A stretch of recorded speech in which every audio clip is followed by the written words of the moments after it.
Hey guys, it's the Deuce Starite, and it is an honor to see you guys back for another video. As you guys saw in the title and the thumbnail, I'm going to be covering the story of a very important character in the lore of Five Nights at Freddy's, known as Edwin Murray. You see, I originally intended to have my next FNaFLore video cover the story of Glitch Trap and basically the overall story that is told by every game that took place after Five Nights at Freddy's 6 and Ultimate Custom Night respectively. But to everyone's surprise, Steelwool decided to drop a game that happens to take place before any of the games that we've seen in the franchise up to this point.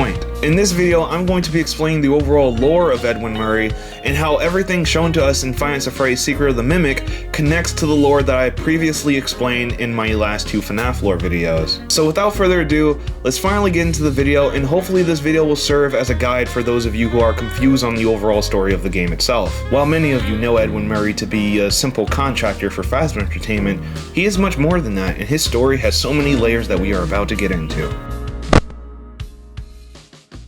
Edwin Murray is a man of exceptional talent, and he is greatly proficient in robotics and engineering, and it is heavily implied that he spent most of his youth under his father's wing, Edwin Murray Sr. Edwin Murray Sr. is the CEO of the Titanic company we know as Murray Co. Nothing much is told to us when it comes to the early days of Murray Co., but one thing we can assume is that Murray Co. distributed new inventions that made daily life easier for the everyday citizen. It is even implied that Murray Co. may have tangled with Phasma Entertainment from time to time. But with Murray Co. on the rise, Edwin Murray continued to hone his skills in engineering and crafted his very first audio recorder. This little mechanism sends completed recordings all the way back to Edwin's office located on the other side of his father's facility. In order to test out his newly developed audio recorder, he enlisted the help of a random woman that just recently started working for his father, Fiona. I'm gonna let you listen to this audio to show you how their initial encounter went. Excuse me, can I borrow your voice for a project? What for? I don't even know you. I'm brand new here. Let's start again. I'm Fiona, and you are? Edwin Murray. This is my dad's place. But that doesn't matter. I heard you were a puppeteer, and I wanted to record your voice. Oh, well, yes, I used to be. Oh, that's great. Do you mind if I record you for a test? So you want to record me with that? What is it? It's a new type of audio cassette recorder. I've never seen one like that before. I made it. It's part of this new system I'm working on. Just speak into the microphone and it'll be sent to me like a work memo. The message will be recorded on a tape drive so that I can listen to it when I get back to my desk on the other side of the building. Oh, that's incredible. What do you call it? Oh, I don't know. I haven't thought of a name yet. Well, how would you describe it in one word? I guess I would have to say helpful. Yeah, at its core, it is helpful. That's a great name, and I would be delighted to help. What kind of voice should I do? As you heard, Fiona was very puzzled as to why, a random man came up to her and asked for her voice, but after she heard Edwin out, she voluntarily, gave her voice recordings and samples and helped Edwin on his project. Shortly after this encounter, Edwin and Fiona began a very wholesome friendship, and it eventually evolved into a beautifully developed romance. But unfortunately, during the early stages of their relationship, Edwin Murray's father, Edwin Murray Sr., ended up tragically passing away. After Edwin Sr.'s tragic passing, the entirety of Murray Co. fell under the ownership of his son, Edwin Murray. And with the crushing news of his father passing away and having to run an entire company, Edwin had his doubts, and I'm gonna let you take a listen here to show you how that went. Ed, honey, how are you holding up? I just heard the news. I don't know.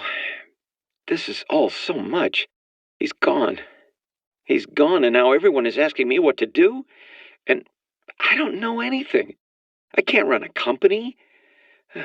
I'm not ready. I can't fill his shoes. He knew it. Everyone knew it. The company is going to collapse, and they're all going to hate me. Ed, you'll figure it out. Just take a deep breath. It's your company now. Your dad believed in you. Otherwise, he wouldn't have left it to you. I guess so. If you could change anything you wanted, what would it be? Maybe rebrand? We could start making some of my inventions for real. So yeah, Edwin was heavily insecure if he could run an entire company by himself, but thankfully, Fiona was able to give him some kind words and put his head into the right place. After Edwin gracefully took in Fiona's motivational words, Edwin decided to take initiative and use the company's resources to the best of his ability, and gave birth to the home of imagination and creativity we now know as Edwin Murray's Costume Manor. This workshop ushers revolutionary technology in the name of children's entertainment. And in order to explore the Costume Manor's untapped potential, Edwin decided to do exactly what he said he was going to do at the very beginning: bring his ideas into reality through his inventions. Edwin invented the likes of the Cleanovac, the Stay Up Latte, the Magic Coat Rack. Edwin wanted to do exactly what his father did and make daily life easier for the average citizen. But I just wanted to tell you the overall roots of what Edwin did in order to jumpstart the potential this company had under his ownership. Allow me to inform you on how Edwin Murray's Costume Manor managed to even find even more success despite Edwin's amazing inventions. Shortly after taking ownership of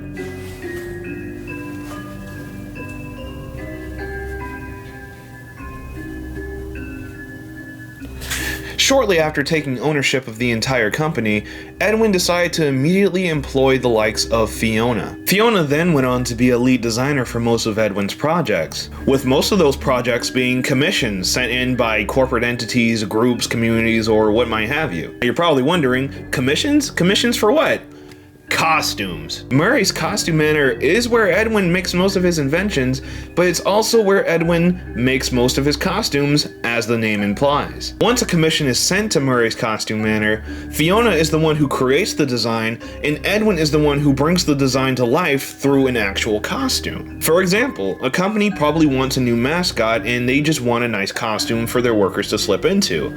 Edwin can make the costume based off of the design that Fiona laid out for him. But even though they pulled in a lot of success taking commissions, what I'm about to tell you is something that indubitably made a name for Murray's Costume Manor entirely. With Edwin's overwhelming craftsmanship and Fiona's amazing creativity, their expertise merged together to create Chica's Party World, a restaurant where people can unite and enjoy small snacks and beverages. According to Chica's design, this may have been a roller skating restaurant, but I could be wrong. But moving on, yes, Edwin and Fiona managed to launch their own restaurant chain with their own mascot. Edwin and Fiona were not only able to make a restaurant, but they were also able to create a pirate show. To be specific, a puppet pirate show featuring Foxy the Pirate. Fiona may be very proficient in making puppets, but she was also the one who designed Foxy and his entire puppet crew. But as for Edwin, he was clearly able to make the entire puppet show work and, have the puppets move around, go through an automatic program. You know which part was Edwin and you know which part was Fiona. But you guys are probably wondering,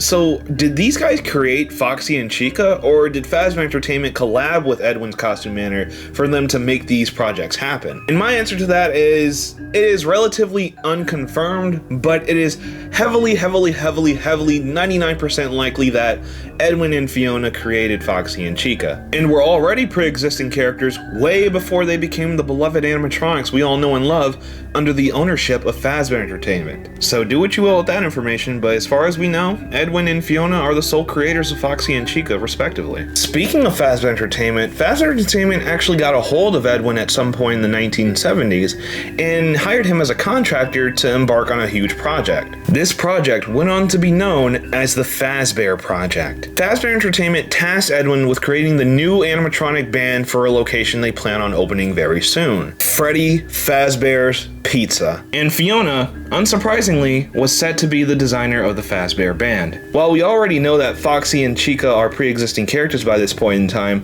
Freddy and Bonnie clearly adopted their designs from their precursors, Fredbear and Spring Bonnie, from Fredbear's Family Diner, a popular and long-running restaurant chain that was launched by Fazbear Entertainment. So yeah, I just wanted to give you that little lore dump there, but let's get a little bit more back on topic. Not only did Fazbear Entertainment want Edwin to create the band for this new location, but Fazbear Entertainment also wanted Edwin to create a prototype version of the pizzeria to show a proof of concept of what the pizzeria will look like once it's built. This project is highly confidential, and Edwin was actively pursuing this project at every chance he got. All of this progress was being made inside of the research and development area located right under the entire MCM facility. But yeah, other than Edwin's clear domination over the children's entertainment space, let's talk about the next part of this big story that I'm unfolding for you guys in this video.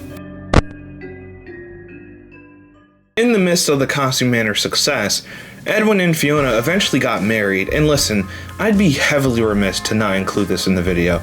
So if you guys want to skip past this, I'll give you the timestamp, but I wanted to show you how Edwin was able to propose to Fiona. So take a look at this beautiful clip, and then I'll keep explaining the story from that moment forward. Fiona, surprise, it's me, Edwin. This might be a little awkward, but I've got something very important to ask you, okay? Here goes. We've known each other for how long now? I don't remember your start date off the top of my head, but it's been a few. Okay, dummy, start over. Oh, come on. Rewind not working. Oh, well, keep going. Just, Fiona, ignore that part. Anyway, you're the most amazing artist and creator I've ever been lucky enough to employ. We just click in every way. I hope you feel the same. You know, MCM wouldn't be this successful without you. You've become the heart of this company, and I want to share it with you. And you're also really pretty, like asymmetrical pretty.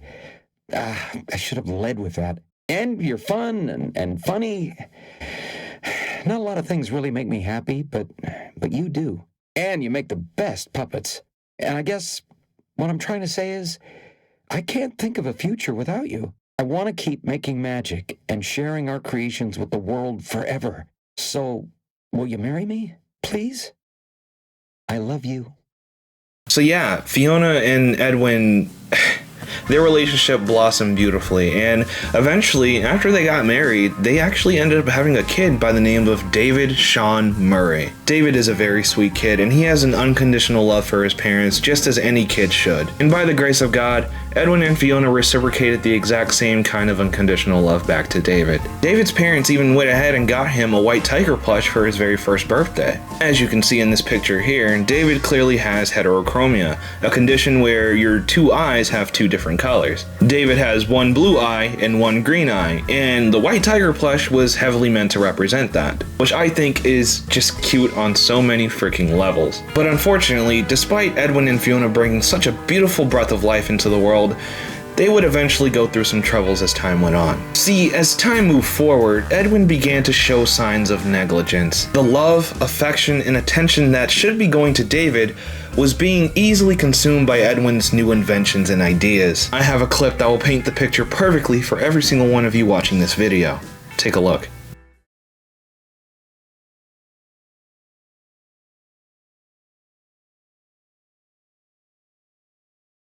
Edwin!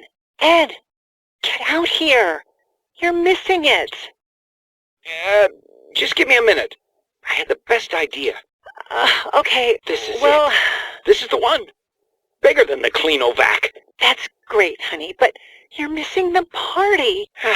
David's 2 years old. He won't remember a thing. That's not the point. We have guests. Besides, he's got plenty more birthdays. Next year will be even better. Well, hurry up. We're doing the cake in 5 minutes, with or without you. Yeah. Yeah, that was kind of a hard watch, but yeah, like I said, it became very clear over time that Edwin valued his ideas and inventions more than his own son and the quality time he could be spending with him. Fiona justifiably tries to fight tooth and nail to get Edwin to be involved in his son's life, but unfortunately, Edwin's negligence and ignorance won the battle. But yeah, moving on from Edwin's unwavering negligence for a moment, a popular carnival event known as Fall Fest was on the rise, and Fiona, being the sweetheart she is, decided to help the Fall Fest team with preparations to make sure that nothing goes wrong. And shortly before her departure, she decided to leave a nice and sweet voice message for Edwin and her son. Take a listen here. Ed, I hope this message reaches you as soon as you get a break. I have to go help the Fall Fest crew, just for a few days until the installation is finished. It's hard to explain. I just have this terrible feeling like I need to be there so nothing goes wrong, just in case. Trisha will babysit David while I'm gone. I love you both, and I'll be back next week. So yeah, Fiona went off to go help the Fall Fest crew with preparations, and Let's just say that something very terrible ended up happening at the event, and the incident that occurred ended up taking Fiona's life. Edwin eventually got the news, and he didn't exactly take it too well, so I'll give you guys a listen here. Oh, why did you go? You weren't even supposed to be there. You were supposed to be here with me and David. Oh, how am I supposed to tell David that his mother is gone? How am I supposed to raise a kid on my own? His life is ruined. My life is ruined. So Edwin didn't exactly take that too well, and he went on to remark that Fiona shouldn't have even been there to begin with. So now with Fiona gone, Edwin's gonna be left to raise David by himself. Which definitely sucks for Edwin, because Edwin wants to focus on his work, but he can't with his son being next to him literally every step of the way. He can't make David scram away like he always could before. He can't make David go cry to his mother if he's hurt. But moving on, David's next birthday was on the horizon, and this was going to be the first birthday that David spends without his mother. Here's a clip of Edwin unfortunately having to break the news to David that his mother passed away. Happy birthday, buddy. Wait for Mama. Mama loves presents. David, Mommy's gone. Not all gone, buddy. In a way, she's here. She's with us. Mommy will always be here, watching over us. You better start opening. There's a lot to open. I gotta get back to work.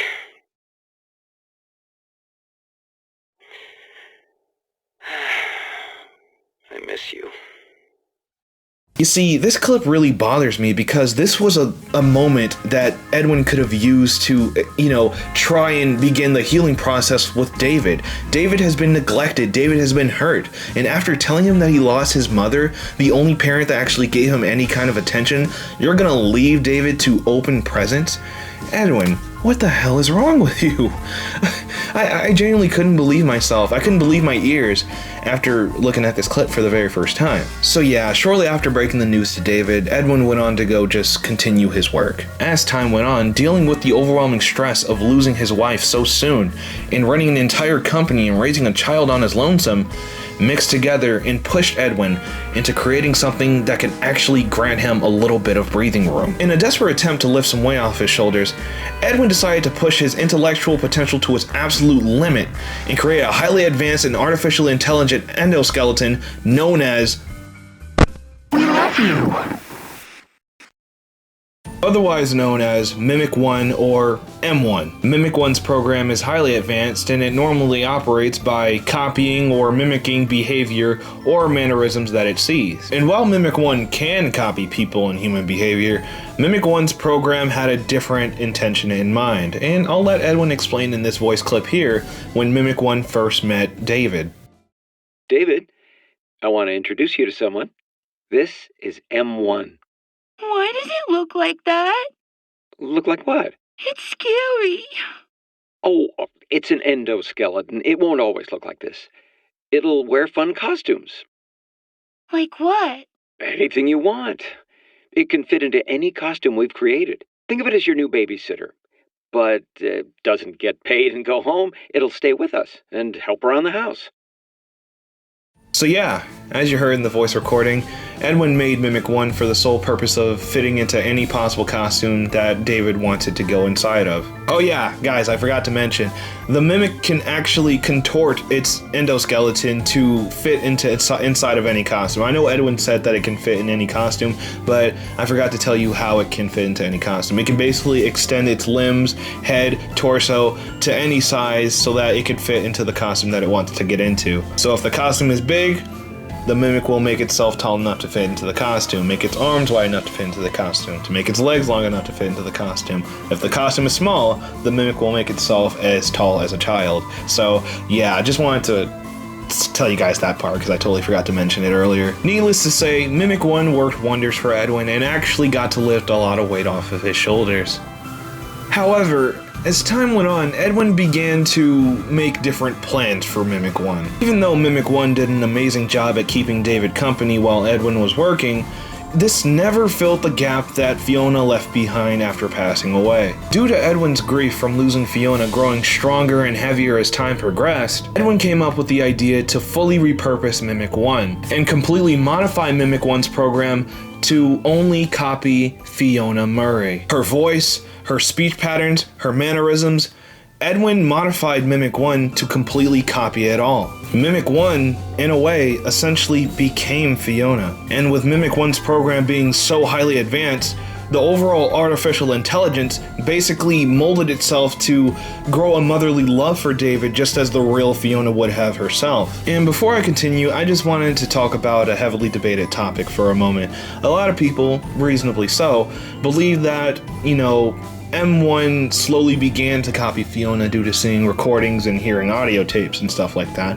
And that is very reasonable, but there is one audio recording you can find in the game that completely negates that entire theory. Here's an audio recording of Edwin manually modifying Mimic 1's voice to copy only Fiona Murray. Recording? Test.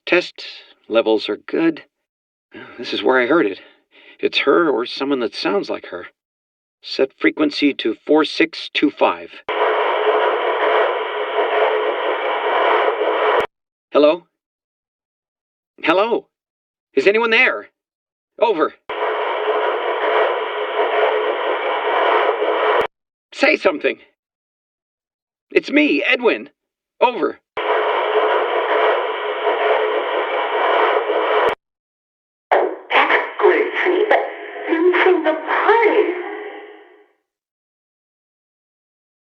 So yeah, there's the undeniable proof right there. Edwin is clearly modifying Mimic's voice to copy that of Fiona. And as time went on, of course, like I said, I told you how the artificial intelligence ended up molding itself to love David as a mother would, and so on and so forth. So I just wanted to clear that up. I mean, shoot, the voice was so convincing that one of Edwin's employees actually overheard Edwin talking and laughing with M1 and completely thought that Edwin lied about what happened at Fall Fest and completely faked Fiona's death for insurance money, which clearly isn't the case. I mean, in fact, M1 actually requested that, or Fiona requested that Edwin does not notify his employees about her existence, just for the sake of potential outcry. What's that clanker doing talking to my manager? That's not Fiona. Get that clanker out of my factory. But yeah, there's that little small fact there for you guys. But you guys are probably wondering, how is Edwin Murray's costume manner holding up despite all of Edwin's family troubles? Well, quite terrible, and I'm about to get into how that is the case. Over time, Edwin's emails began to get flooded with returns and complaints in regards to the, inventions that he put out on the market for the public. These complaints ranged from the stay-up latte putting a man in the hospital, the magic coat rack spinning around so fast that physical harm was imminent, and even the mycelium men, which copies literally everything it hears, mimicking private conversations being had between couples. Complaints and returns grew so much in numbers that orders were beginning to dry up, and Edwin was losing money as a result of it. And on top of that, Edwin has an innumerable amount of court summons, which obviously he never ends up going to. As Murray Co. began to decline, the relationship between Edwin and his employees had cracks, and they were starting to show more and more as time went on. When Edwin's employees were trying to give Edwin constructive advice and, recommendations of stuff he could put on the market, even costumes, Edwin always met those recommendations with immature criticism, well, if you can even call it criticism, and always shot down his employees' ideas. So now not only do Edwin's employees view Edwin as a psycho who just talks to a clanker all day, but they also see him as an immature tyrant who doesn't accept anyone's ideas if they don't come from Edwin's own brain. Long story short, Edwin treats his employees like crap, and they have every reason to feel some kind of way about him. Jumping back for a moment, like I said, Edwin is falling behind on his own work, but not only is he falling behind on his own work and inventions, but he is also falling back on the most ambitious project that he's ever embarked on, the Fazbear project. However, I can't put the full blame on Edwin for this one. Fazbear Entertainment, late in the Fazbear project's development, kept putting in change orders and making Edwin change things at the very last second of completion. Spring locks and many other things that Edwin was working on for the company that overall slowed the progress of the Fazbear project. Most notably, the designs of the Fazbear band. As I mentioned before, Fiona was the lead designer of the Fazbear crew while the Fazbear project was undergoing development. And once Fiona sent in her concept art to Fazbear Entertainment, they approved everything but then changed their minds last second, once again impeding the progress. Fazbear Entertainment decided to put Fiona's designs to the side and send in their own designs as a substitute. I want you guys to listen to Edwin's genuine reaction when Fazbear Entertainment decided to do this. Aren't they insane? The look of these new animatronics is Fiona's design, and they're great. Oh, first they approved the art, then they approved the proofs. Now they changed their minds. Well, we're so close to final. Why would they change them now? Are they pulling my leg? The new concepts are, frankly, creepy. No, it doesn't matter. I'm not changing a single bit of her work, and they can't make me. And there you go. Edwin is butting heads with Fazbear Entertainment because they constantly change everything last second. With all of this ongoing stress invading Edwin's brain, the chances of Edwin building a meaningful relationship with the co-founders of Fazbear Entertainment, William Afton and Henry Emily, were slowly fading away. It eventually became clear to Edwin that William and Henry don't view him as a genuine friend. They just view him as a contractor that's supposed to shut up, do what they say, and get the work done for the project. Edwin even said it himself. They only view him as a mere contractor that they can crack a whip at. I mean, even Fiona expressed her frustration towards how William and Henry treated Edwin during the Fazbear project's development. And there was even one time when Edwin said that his father always told him to never trust Fazbear Entertainment. But moving on, as if Edwin's endless efforts to appease Fazbear Entertainment weren't stressing him out enough, let's just say that Edwin's relationship between him and his employees were hanging on a very small thread, and let's just say Fazbear Entertainment may have, more than likely, cut that thread. Allow me to show you some emails. There's an email sent by a person by the name of W.A., who is obviously William Afton, the co-founder of Fazbear Entertainment. In this email, William Afton's requesting that an unknown recipient that he sent this email to gives him the rest of Murray's contact info. To be specific, the contact info of everyone who works in his facility. And William goes on to propose that he will sweeten the deal by making this unknown recipient a manager at one of the new Fazbear locations. It is unknown if William is directly addressing Edwin in this email or one of Edwin's employees, but it might have been one of Edwin's employees, mainly due to the story that the other emails are painting to us. One email has even shown that one of Edwin's employees had actually gotten a job offer from an unknown company, and this unknown company offered bonus rewards for employees from the MCM facility who jumped ship to join that company. Now, who does that sound like to you? We're all thinking the same thing, and it might have just been Fazbear Entertainment. Now, if these two emails are connected, Fazbear Entertainment is trying to get as many of Edwin's employees to jump ship and join Fazbear. But I just want to drop a little quick speculation warning for you guys real quick, because what I'm about to get into is somewhat speculatory, but somewhat confirmed at the same time, so just bear with me on this one. It is highly likely that Fazbear Entertainment is trying to tear the entire MCM from the inside. But before we close off the Fazbear chapter for now, William actually sends one more email to Edwin and talks about how, Edwin has fallen behind on his work, and that, even though Fazbear Entertainment technically owns the land that the house was built on, no matter what deal they strike together, Fazbear Entertainment will not touch the house that Edwin's parents built. William then goes on to point out that Edwin has fallen behind on a lot of his work and is awaiting a response from Edwin, which he is definitely never going to get. Anyway, other than Fazbear Entertainment completely derailing the entire MCM facility from the ground up, David's next birthday was right above the horizon, and Edwin arranged that his son's next birthday will be held in one of the conference room in the admin wing. He would then go on to announce this to his employees through an email and says that this is mandatory.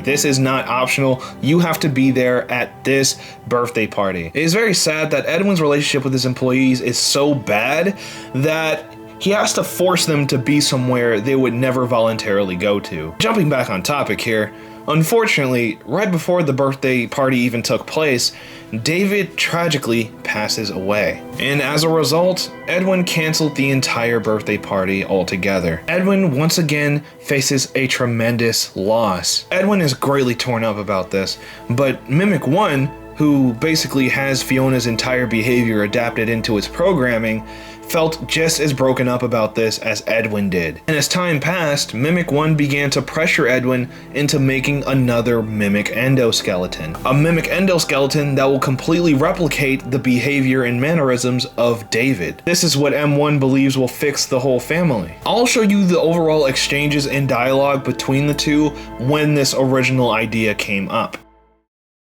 Edwin, it doesn't make sense. It's terrible. And there's no logic behind it. It happened, and you have to deal with it. You did it before. We can fix things together. I am here to help.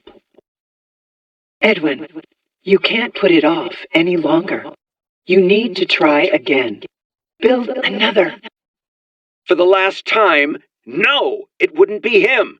Oh, who am I kidding? You're not really you. I've been so stupid. Edwin, calm down and give it some thought. Try again.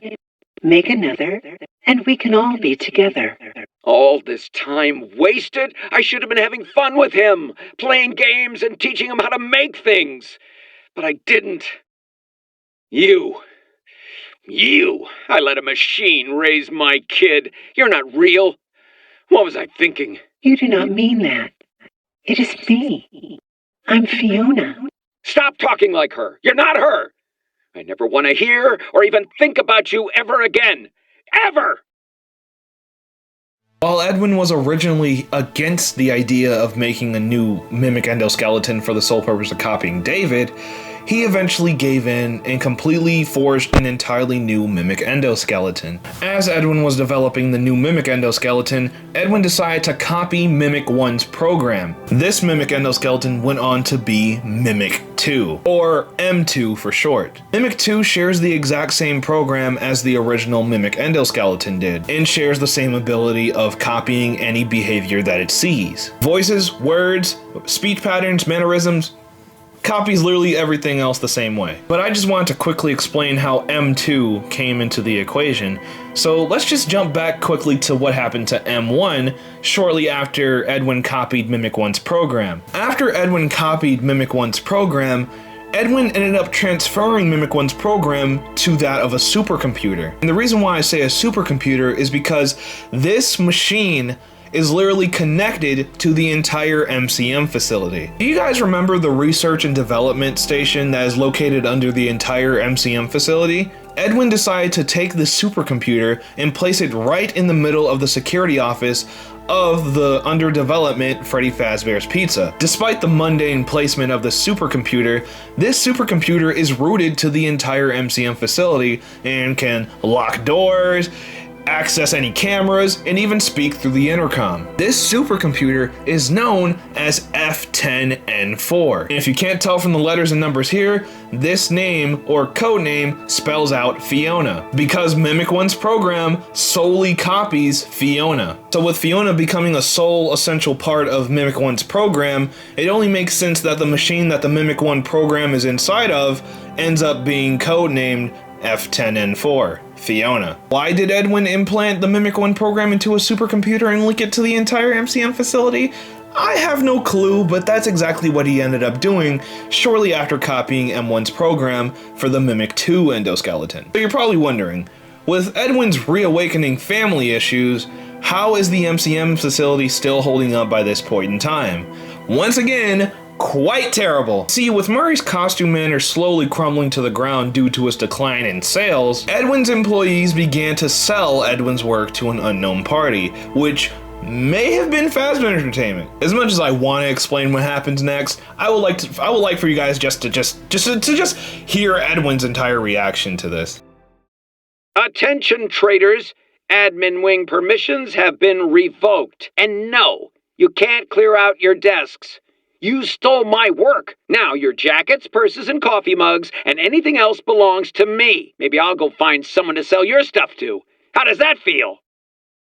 And there you go. Edwin completely fired all of his admin wing employees and took full possession of their belongings that they left inside of that facility. After losing most of his money, all of his employees, his friends, his family, Edwin essentially had nothing left. He even goes to mention that in this audio recording.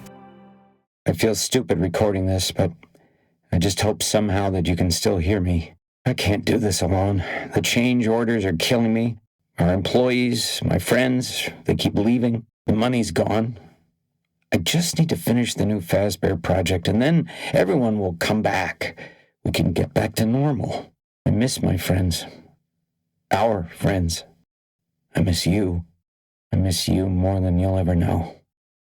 So as you heard, after Edwin basically lost everything, he decided to shift his focus solely on the Fazbear project in hopes of getting his friends and family back. However, as time went on, Edwin went on to just abandon the Fazbear project altogether and cast himself away inside of his family home, located far away from the MCM facility. After casting himself away into his family's home, Edwin decided to just solely focus on making the Mimic 2 endoskeleton and completing it once and for all. As Edwin continued his development on the Mimic 2 endoskeleton, it went pretty well, and the Mimic 2 endoskeleton did exactly what it was programmed to do, solely copy the voice and behavior of David Murray. Unfortunately, Edwin was not mentally prepared to hear the sound of his dead son's voice. And what happened next is quite unsurprising.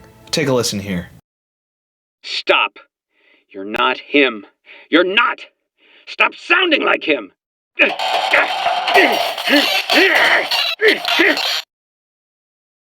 So yeah, in a fit of grief-stricken rage at the sound of his dead son's voice, Edwin attacked Mimic 2 and damaged it completely. Shortly after damaging M2 and taking it apart, M2 was eventually repaired, and while M2 was eventually repaired, M2's programming picked up some very violent tendencies. See, while Edwin was attacking M2, M2, did its normal function and copied the behavior that was being displayed to him. Rage, aggression, and murderous intent. Violence, aggression, and murderous intent became an essential part of Mimic 2's programming. Allow me to make a comparison so that this makes better sense for you guys. Mimic 1's program was modified, and it only copies Fiona.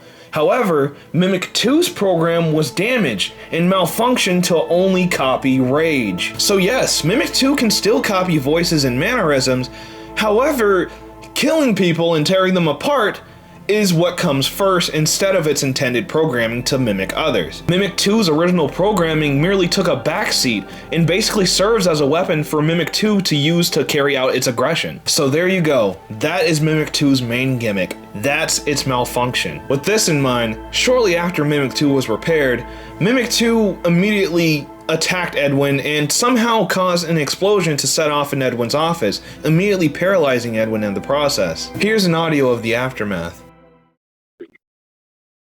Test. Journal entry. Too bad the new power test was a failure. Due to a minor detonation, there is damage to my office interior, as well as a small fire. Note to self, a portable cleaner that gets rid of smoke damage. Oh, better yet, a Cleanovac attachment. Help! M2, respond! Emergency! Call for help! Daddy's busy, buddy. Why don't you go outside and play? Please! I can't move. I can't feel my legs. Speaking of legs, what do you think? I just finished mine. There are still a few kinks to work out. I'm sorry, M2. I lost my temper. I was always going to fix you. Please, call for help. M2, respond. Oh, can't right now, buddy. We can do something fun tomorrow. I promise. Ask your mom if she's not busy. M2, help.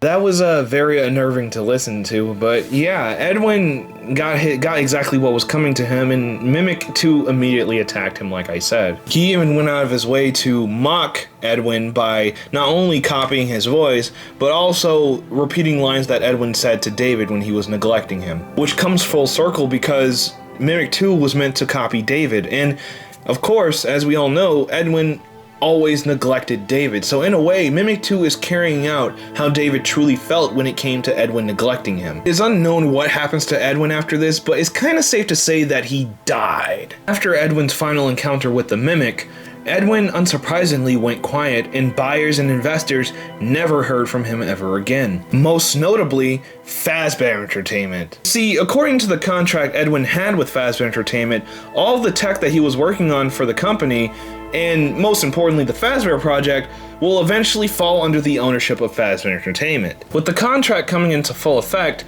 Fazbear Entertainment decided to respond to Edwin's silence by sending in a recovery team to retrieve their property from the MCM facility, with each technician equipped with a data diver, the master key to the MCM facility. You see, the data diver is a master key, and it basically holds multiple clearance levels: basic, security, repair, creator, admin, and last but not least, the only clearance level that only Edwin and Fiona have access to, executive. Around the facility, you can find upgrade machines that can upgrade the clearance level on your data diver and can give you access to more parts of the building. But that's how Recovery Team 12 was able to get into the MCM facility and have access to most of the doors inside of the building. However, I didn't get to tell you the other function of the data diver, which literally is connected to its name entirely. The data diver collects data. And you're probably wondering, Tay, why do you mention this part? What data are they going to need to collect inside the MCM facility? Well, let's just say that the Fazbear Entertainment technicians that were sent inside the MCM facility were not only tasked with recovering Fazbear property, but were also tasked with retrieving the schematics for the Mimic endoskeleton. And you're probably wondering, Tay, how does Fazbear Entertainment know about the Mimic? Well, you see, here's the thing. I want you to take a listen to this voice clip, and it will paint the entire story to you there. Project update. I figured it out. There's a leak. Someone told them about M2. Well, they can't have it. Every copy has failed. I don't even know why it worked the first time. But it did. It's just not ready. Yeah. It turns out one of Edwin's employees actually was a leak for Fazbear Entertainment and gave Fazbear Entertainment the information about the Mimic's existence. Fazbear Entertainment, being the company they are, see a lot of potential with the Mimic endoskeleton and wants their team to go in there to retrieve that along with their property. With this in mind, Recovery Team 12 made their way inside of the MCM facility and were making decent progress up until the Mimic 2 endoskeleton, which is still running rampant and carrying out its malfunction programming, murdered them all one by one in the most grotesque ways imaginable. Too bad that one employee couldn't get that Christmas bonus. It quite literally killed him. You guys are probably wondering, Tay, what about F10N4? What's she up to? That's what I'm about to get into in just a moment. See, the reason why I named this part of the video What Remains of Edwin is because what remains of Edwin Murray is what sets off the entire set of events of Five Nights at Freddy's Secret of the Mimic. So with that being said, I want us all to shift our focus to Arnold, the main protagonist of Five Nights at Freddy's Secret of the Mimic, and the latest Fazbear technician that was sent inside of the MCM facility. Just pulled up. Good job. Doesn't look like anyone's here. I'm sure you're right. Those motion sensors never tell the truth. Okay, well, how am I supposed to get in? To access the building, you've been provided with a data diver tool. Look around you. Good job. Well done. That data diver is your master key to the MCM facility. Do not lose it. Now get in there and retrieve our property. As you saw in the clip I just showed you, Dispatch reached out to Arnold after a 36-hour shift and sent him on the same task that he gave the previous Fazbear Entertainment technicians. Make your way inside of the MCM facility with the master key and retrieve Fazbear property. But guys, before I show you what happens after Arnold enters the MCM facility, I want to show you guys a quick little Easter egg you can miss at the very beginning of the game. Once you step outside of Arnold's van, you can actually go all the way to the side of the fence and notice Recovery Team 12's Fazbear Entertainment van, abandoned and completely rusted, immediately giving away that they never left the property. But getting back on topic here, once Arnold made his way into the building, Dispatch decided to reach out to Arnold through the security office microphone. After being able to reach Arnold, he then goes on to instruct Arnold to turn on the power room and restore power to that wing of the MCM facility. Eventually, Arnold returns back to the office and Fazbear Entertainment dispatch officer decides to level with Arnold for a little bit and tells him that he's not only there to recover Fazbear Entertainment's property, but to also recover the aforementioned Mimic 2's endoskeleton schematics, and informs Arnold that the Mimic schematics will be heavily beneficial to the company. After Dispatch makes Arnold's night a little more miserable,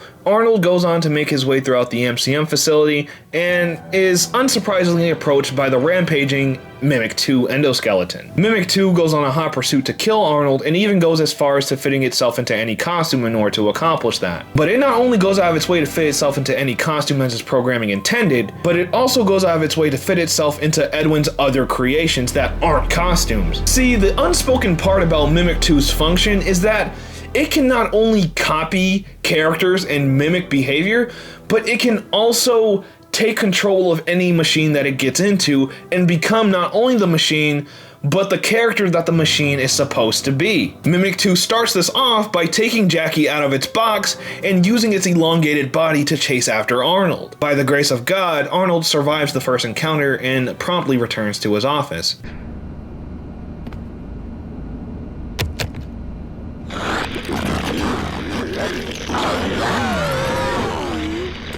Awesome. Glad to see you made it here without any complications whatsoever. So we did some digging to learn more about that bothersome endoskeleton that keeps relentlessly pursuing you. So yeah, as the game goes on, Fazbear Entertainment's dispatch officer goes on to guide Arnold throughout the entire MCM facility and tell him exactly where to go in order to find upgrade stations so he can make his way throughout the facility easier. Eventually, Arnold gets the executive clearance level on his data diver, and even ends up retrieving the Mimic schematics. After Arnold survives his final encounter with the murderous Mimic 2 endoskeleton, Arnold then promptly returns to his security office to await further instruction from the dispatch officer. Now, here's the thing. This game has multiple endings, and I'm only going to show you one ending because it's going to add on to what I'm going to explain to you later in this video. Take a look at this ending here. This is an ending you can achieve if you choose to give the Fazbear Entertainment dispatch officer the data diver through the inventory tube system.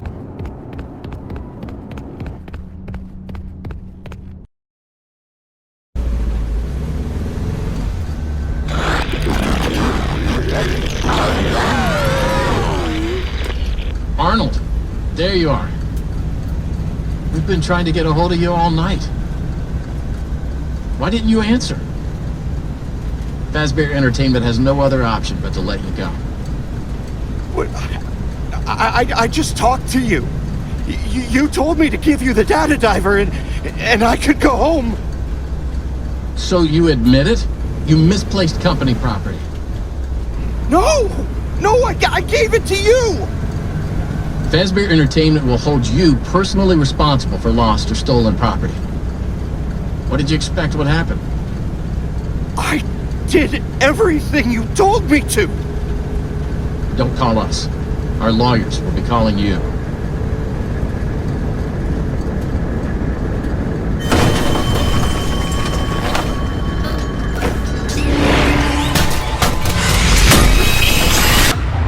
You guys see the twist there, the big twist? Yeah, so it turns out that the Fazbear Entertainment dispatch officer had been trying to reach Arnold all night. And the Fazbear Entertainment dispatch officer that we've been listening to all night, that's been guiding us throughout the entire game, was not the real dispatch. I want you guys to take a listen to the very moment Arnold returns back to his office after surviving his encounter with Jackie.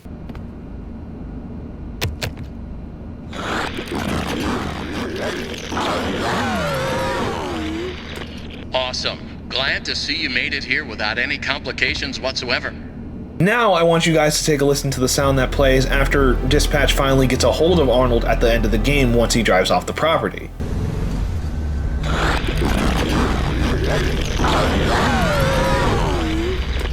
Arnold, there you are.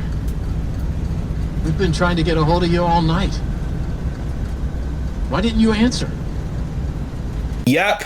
Once Arnold entered the MCM facility and turned the power on, an unknown entity intercepted the dispatch officer and guided Arnold throughout the entire facility. The entity that intercepted dispatch was F10N4, Mimic 1. A lot of you are probably confused, and don't worry, I'm going to explain. I saved this part for last for a reason. See, in order for you to get the full picture, we're gonna have to go back a bit, shortly after Edwin lost his life at the hands of M2. After Mimic 2, maybe, took the life of its creator, Mimic 2 began to run rampant around the MCM facility, taking the lives of anyone who entered the warehouse. F10N4, who is literally linked to the entire MCM facility, got to see Mimic 2's aggressive behavior firsthand. F10N4 was able to see how aggressive Mimic 2 had become after Edwin damaged it. After being made aware of Mimic 2's growing aggression, F10N4 tried to communicate with Edwin remotely. She could communicate to Edwin in his family home through the subcommunication terminal,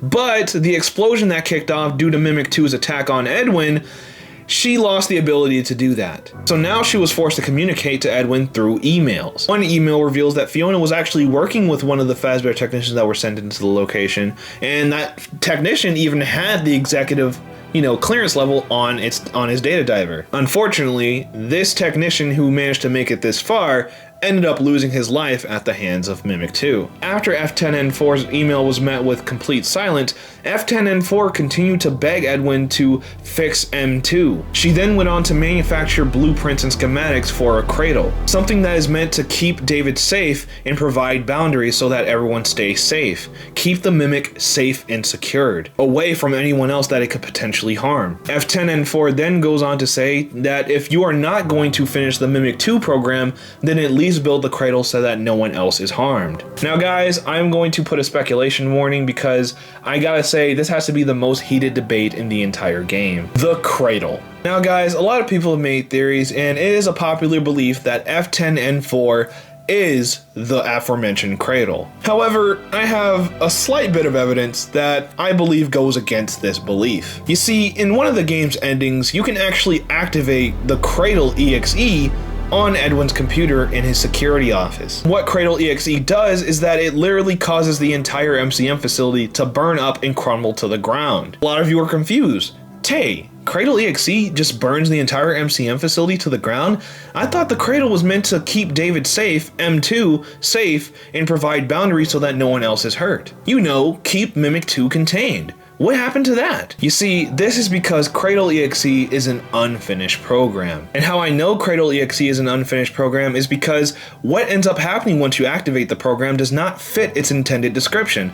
It doesn't keep anyone safe, it doesn't provide boundaries, and it definitely doesn't keep the Mimic secured. But you want to know something that does fit that description?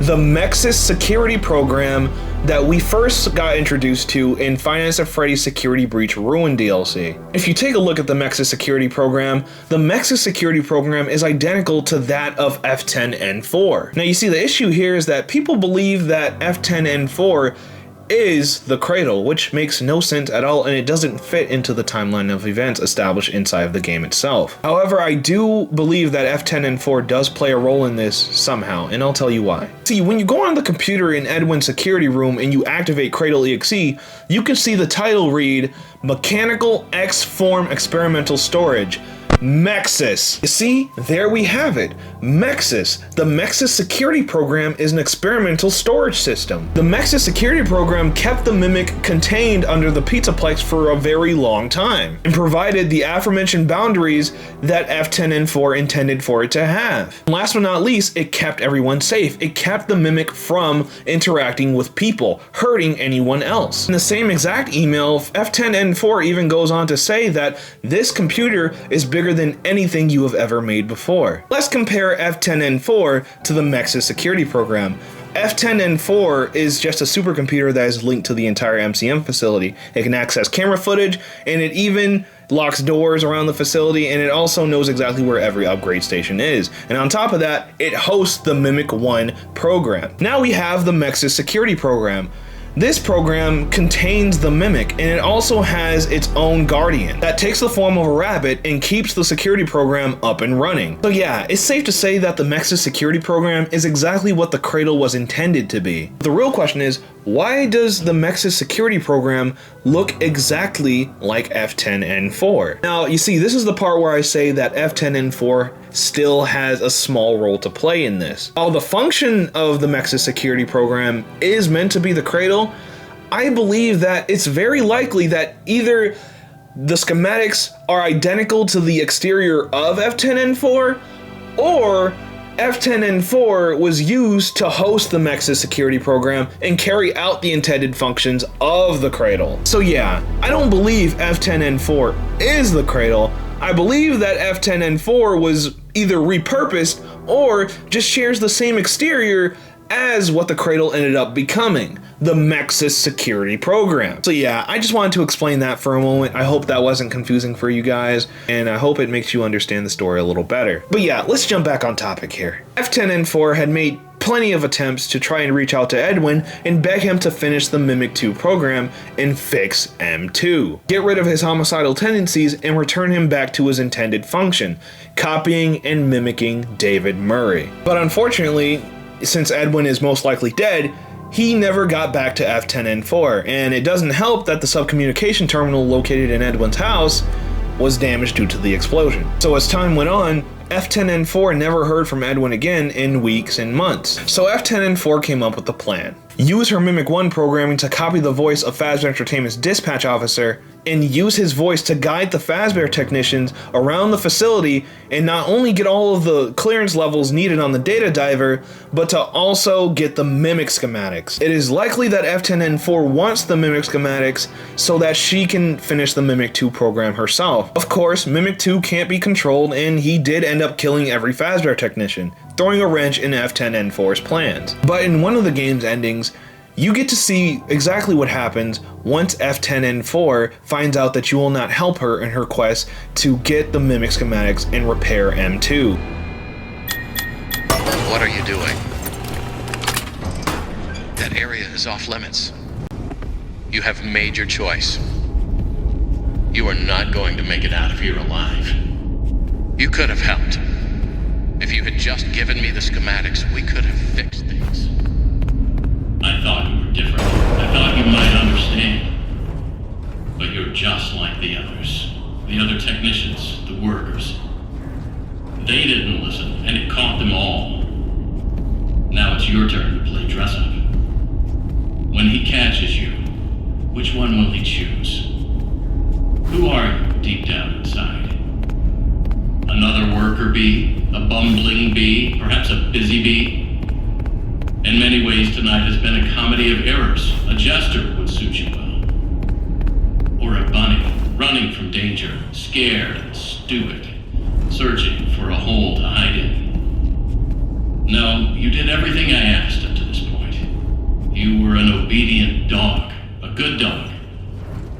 Then you bit the hand that fed you. So yeah, as you saw, if you refuse to give Dispatch the Mimic schematics, you will be met with that exact line of dialogue. You have made your choice. You are not going to make it out of here alive. F10N4 then goes on to comment how the previous Fazbear technicians died at the hands of Mimic 2, and says that Arnold could have helped fix things if he just gave over the Mimic schematics, so that M2 could have a chance at being repaired. As Arnold continues through the tunnels, he eventually comes across the abandoned research and development area of the MCM facility, where Edwin was working on the Fazbear project. If you take a look at the Fazbear project, you can see that this entire layout of the interior matches 1-to-1 with the FNAF 1 location. The prototype of the very first Freddy Fazbear's Pizza location has literally everything in common with the FNAF 1 location. The 2 halls that lead to the security office, Pirate's Cove being in the exact same spot as it was in the FNAF 1 location, same as the bathroom, the kitchen, and even the parts and service room.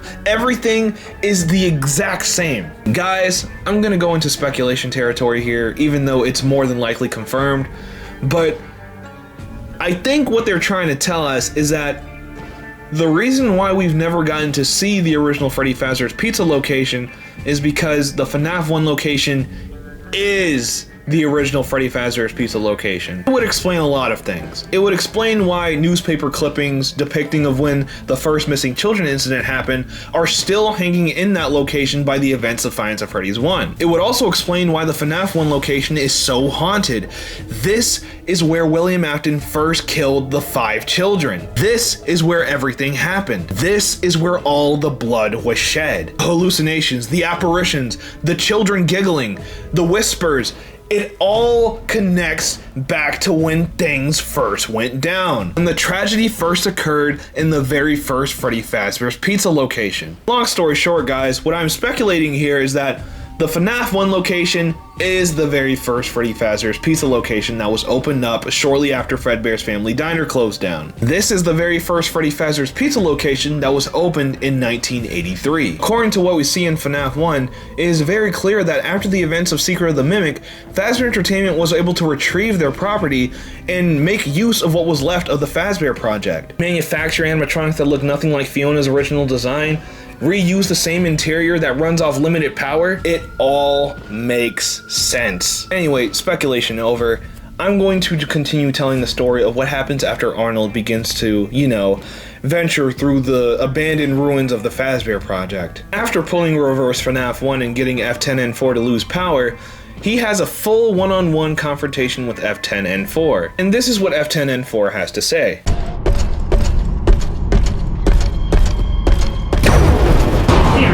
0% power remaining. Error. You give me no other option. Enter. And here you are. Despite the circumstances, it is nice to meet you face to face. It is lonely down here. Wait, what? What are you? A computer? Your voice changed. What is going on? You have questions, but there is no time. I'm almost out of power. You can still be useful. My communications with Edwin have been severed. Edwin abandoned us. He shut himself away in our home. Head to the main house and activate the communications sub-terminal. I have a message for him. We must convince him to repair M2. That is all that I want. If you do not, M2 will never stop pursuing you. Tell Edwin, I still love him. Entering standby mode.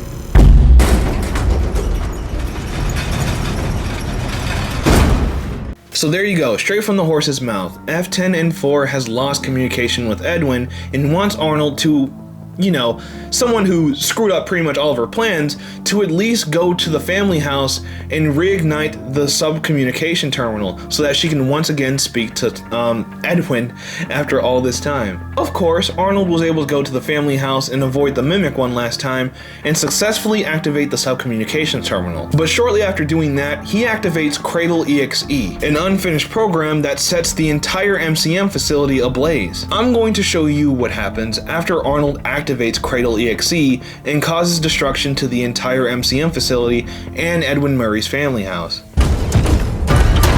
Surprise!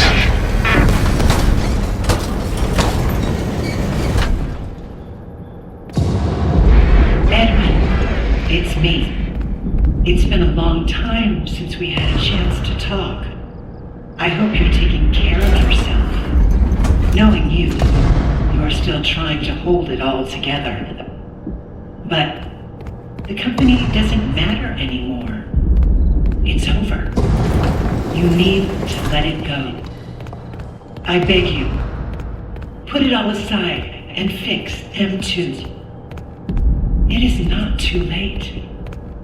You can stay up in the main house if you want to. But would you consider visiting every once in a while? I miss you.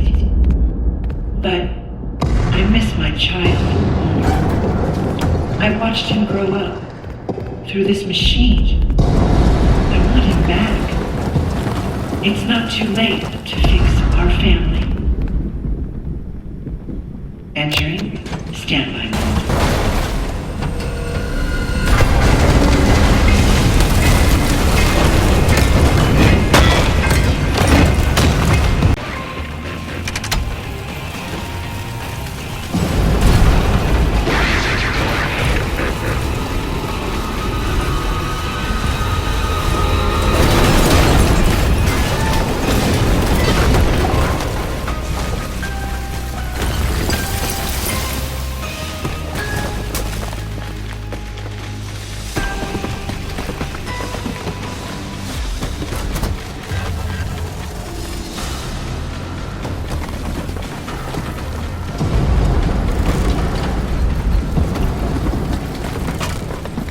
For us to say goodbye.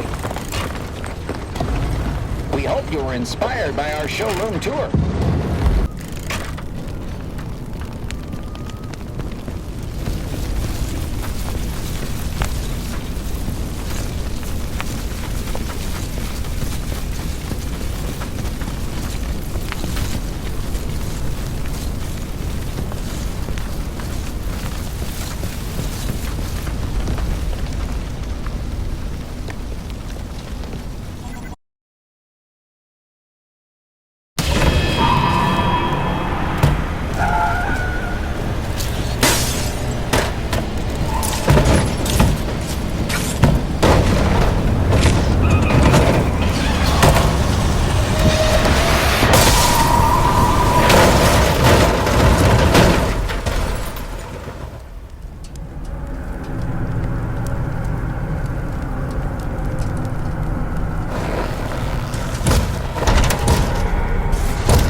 There is the supposedly canon ending to Five Nights at Freddy's Secret of the Mimic, but you guys of course have one burning question. Why did M2 snatch the data diver off of Arnold's hip? Alright guys, I'm gonna have to go into speculation territory once again because towards the end of this game things get very vague in terms of story. Guys, I believe that M2 wanted the data diver because the data diver has the Mimic schematics on it. And with the Mimic schematics, M2 could repair himself just as he did before he killed Edwin. It would explain why by the time we see M2 during the events of Security Breach Ruin, that he looks bigger, bulkier, and he looks a little more advanced than he did back in the 70s. Over time, he was repairing himself, all because he had the schematics of his foundation, his exterior, his programming, the Mimic schematics. So yeah, that speculation I just hit you guys with just weaves into the overall narrative of the game. 3 different parties want one special item, the data diver. Astro Entertainment wants the data diver because it has the Mimic schematics on it, and with the schematics,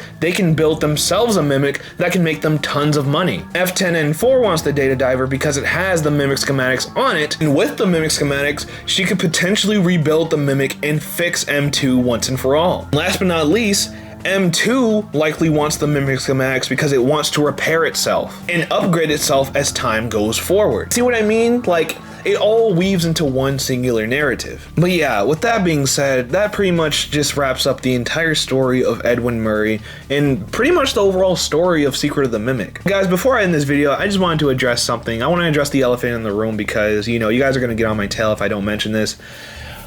You guys are probably wondering, Tay, what about the white tiger ghost that attacks us at the very end of the game? Guys, let's not beat around the bush. That's David, okay? That's David. I know it's a theory. We don't know if it's really David, but listen, It's David, okay? I'm gonna put this in speculation warning, okay? I'm gonna put this in speculation warning just in case this somehow isn't David. Listen, there's only one person we know that had a close relationship with the white tiger plush, and it is David Murray. And listen, in the books, David got hit by a car and died, okay? But in the games, in Secret of the Mimic, it is not shown to us or revealed how David died. But somehow, a white tiger plush who can teleport, cause hallucinations, and interact with people in the living realm is roaming around the catacombs of the MCM facility. These are the obvious symptoms of a vengeful spirit. Wow, when was the last time we've seen a vengeful spirit that can teleport, cause hallucinations, apparitions, and harm people in the living realm? Golden Freddy. So we know that the white tiger plush is a vengeful spirit. And who could this vengeful spirit be that is also giggling like a child? David. It's freaking David. David is the first case of a vengeful spirit that we've seen in the FNAF timeline. And the reason why I'm getting so hyped about this is because who else could it possibly be? We know it's you, David. We know it's you, big dog. You don't gotta hide it. And you know, like, listen, here's the thing. David is taking the form of a white tiger costume. And I don't know if Edwin made this costume before David died, but it could be that the white tiger form that we see this ghost as is simply an apparition, an enlarged form of the white tiger plush. So instead of it being small like pretty much this plushie, it is big as if it was made as a costume. So it is either that David is possessing a costume, or David's ghost is taking the form of a costume based on the plush that he had on his first birthday. So yeah, I just wanted to cover that because that is just something else, man. That is crazy. But listen, I just wanted to say that F10N4 story was beautifully written, in my opinion. I feel like F10N4 gained the love that a mother would have for a child and eventually became corrupted when people weren't cooperating with her, given the small circumstances that she was trapped in. She couldn't communicate with Edwin, so when someone didn't want to help her, that being the Fazbear technicians, didn't want to help her with, retrieving the Mimic schematics and potentially repairing M2, she used Mimic 2 as a weapon to execute those who refused to help her. Which is why in the ending that I showed you, when Arnold refused to give her the Mimic schematics, the data diver, she went on to say that you are not going to make it out of here alive. You're going to end up just like your partners. So yeah, that pretty much covers it there. I just feel like F10N4 is kind of a tragic character in her own way, and I really hope a game can explain to us why the Mex's security program ended up being the thing, and why does it look exactly like F10N4? I mean, shoot, one of my theories might be true. They probably did use F10N4 as a basis to contain the Mex's security program, the Cradle. So hopefully I'm right in the future. Hopefully I'm spot on, but yes, that pretty much covers the entire story of Edwin Murray and what came after him. I just wanted to take a moment to explain something that ended up being crucial to the lore of Five Nights at Freddy's and how this contributes to the lore that I explained in my William Afton video and in my Michael Afton video. So guys, I hope this wasn't a huge train wreck, I hope I didn't zoom off a little bit too much in terms of my, subjects I discussed in this video. And yeah, I'm just super hyper fixated on Five Nights at Freddy's lore, so yeah, sorry for the yap sesh, but I hope you guys really enjoyed this video, So guys, if Steelwool doesn't drop anything before I do this, my next FNAF lore video should be about Glitch Trap. So hopefully that ends up happening. I hope Steelwool doesn't drop Secret of the Mimic 2 and gives us more lore, then I have to make another lore video if it ends up being a prequel, so yeah, I'll see you guys in another video, and let me see if there's anything I forgot to explain in this video. No, I'm pretty sure I got every point. Yeah, I'm pretty sure I got everything down to a T. So, guys, if there's any point in this video where you guys disagree with me, don't be afraid to interact with me in the comments. Like, guys, I'm not going to delete your comment. Yeah, I can do that. I have the ability to do that, but I'm not going to. Like, dude, I am open to all criticism. Any flaws in my points, any points of this video that I've, misinterpreted something, correct me. Guys, I'm not Edwin. Guys, I'm not Edwin. I love you guys. I'm not gonna shut out any form of criticism and, not interact with you guys in the comments. Guys, comment, debate me argue with me, I would love that. That's literally what drives the FNAF community. Like theory, speculation, discussions, you know? So yeah, I really hope you guys enjoyed my overall explanation of Edwin Murray's story, because Edwin Murray is a truly tragic character, and you know, it goes to show that Edwin wasn't a perfect individual. You know, he was far from perfect. He was negligent, and he had everything that was coming to him. He had such a beautiful woman by his side and neglected her as well. You know, like, let's be real here. Like, I'm gonna be honest with you, like, Fiona only having one child is the most unrealistic part of this entire lore. Like Fiona is gorgeous. She is an angel. She is a very supportive wife, and Edwin took her for granted. David was a beautiful child, and Edwin took that for granted.